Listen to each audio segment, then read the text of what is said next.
Welcome back, everybody. Now, Christy, I've got a question for you. Shoot. What's your favorite artificial sweetener? No, I like sugar. Oh. However, my husband, he loves the blue packets in the coffee, always. Okay, well, this is a story that he should not miss, and it will probably change your habits there at home. Our special correspondent, Miranda Kahn, met with our health expert on location to talk about how artificial sweeteners might not be a good option. Let's take a look. When we're looking for foods and drinks that are low in calories, artificial sweeteners may seem like the answer.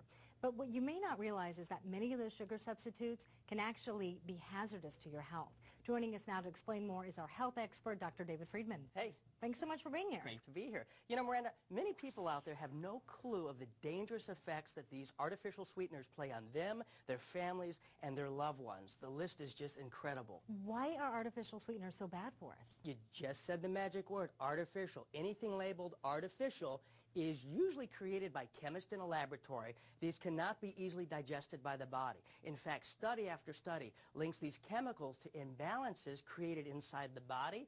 These imbalances, let me tell you what they've been linked to. You ready? All types of ailments, from depression, joint aches, Alzheimer's disease, Parkinson's disease, cancer, even reports of death. Death. Suddenly gaining a few pounds doesn't seem so bad. Well, actually, there's no concrete evidence showing that these sugar substitutes even help people lose weight. In fact, studies suggest quite the opposite, that chemical sweeteners actually stimulate appetite and contribute to obesity. Let's look at diet soft drinks for an example. They claim to be a diet aid. It was a University of Texas study, 8-year study, that found that diet soft drinks containing artificial sweeteners have been shown to increase, ready, the risk of obesity by 41%. 41? For every 1 cup or glass that you drink. Researchers concluded that the chemical used in these soft drinks cause you to crave more carbs. When you crave more carbs, you gain more weight. Good point. Good point. There are so many different artificial sweeteners out there, so which ones are actually good for us? None of them are good for you. First, let's talk about sucralose. Recognize these packets? You see them everywhere. Let me tell you how it's made. Are you ready? I'm ready.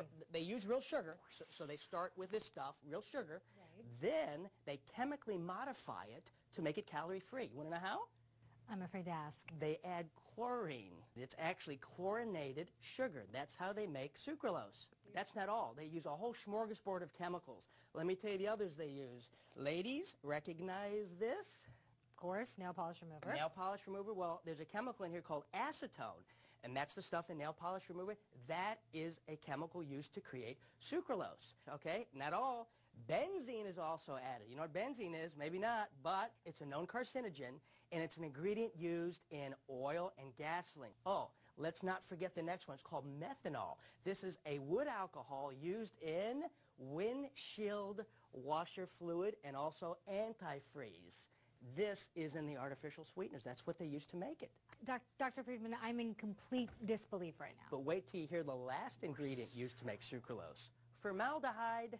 Which is used to preserve dead bodies. To preserve dead bodies. Now, my thinking is this. Maybe I could be wrong. Formaldehyde is for dead bodies, not for live bodies. We shouldn't put that in our live bodies. I feel sick. Well, you feel sick, but I'll tell you, people don't just feel sick from this. A lot of them are actually getting sick. Here's the clincher and why I believe the research saying sucralose is not good for you. Ready? Some of the chemicals used to make this artificial sweetener is listed on the EPA's list of most deadly poisons. All this stuff I'm telling you today, folks, no secret.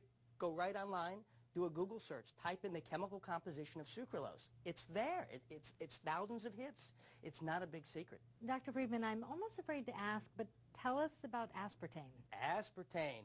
That's found in those little blue packets. You recognize those at all the restaurants. Sometimes it's called phenylalanine. That's a big word. When you see big words like that, that's chemicals. That's not natural. My view is if you can't pronounce it, don't put it in your body. It's chemistry. Aspartame has been the subject to a lot of heated controversy, both because of safety issues and what many health experts, including me, consider questionable circumstances surrounding its approval. Aspartame brings in, ready, more complaints to the FDA on adverse reactions to food additives than anything else in existence. Wow, like what? Memory loss, headaches, dizziness, seizures, nausea, weight gain, depression, insomnia, fatigue, the list goes on and on and on. In fact, aspartame has 92 official side effects reported to the FDA, the worst being death. I thought I read some reports about it being linked to Michael J. Fox and his development of Parkinson's. Well, Miranda, dozens of reliable sources have actually reported that Michael J. Fox's constant exposure to that chemical aspartame while he was endorsing a popular soft drink actually is the reason he developed Parkinson's at such an unprecedented early age, 29 years old. Wait a minute. Aspartame is used in so many foods and drinks. How do we avoid that? Not so many. Let me tell you how many. 6,000 consumer products worldwide use it. Now, this includes, ready? Sodas, breath mints, cereals, chewing gums, desserts, teas, coffees, even multivitamins, pharmaceutical drugs, wine coolers, and yogurt. Are there any other artificial sweeteners we need to watch out for? Yeah, there is another one. It's the big S word. It's called saccharin. You know the stuff. You've seen these. It's the pink packets out there. Well, throughout the 60s and the 70s, studies showed that saccharin was linked to causing cancer in animals. Saccharin, here's what it is. It's a coal tar derivative, has no food value whatsoever. It's created by chemists in a laboratory. It's not food. Many chemicals that used to make up saccharin is going to make your head turn. One of them is ammonia. That can't be good. It actually is good if you want to clean your toilet. Excellent stuff. But you know something? This doesn't belong in my body. I don't think it belongs in anybody's body. It's not natural. This shouldn't be making sweeteners we put into our bodies. All right. Okay. So I think we've heard enough. We get the idea. No more artificial sweeteners. Good. So are there any like low-calorie sugar options out there? Anything healthy? There's actually 3 sugar substitutes that I definitely recommend, but we're out of time.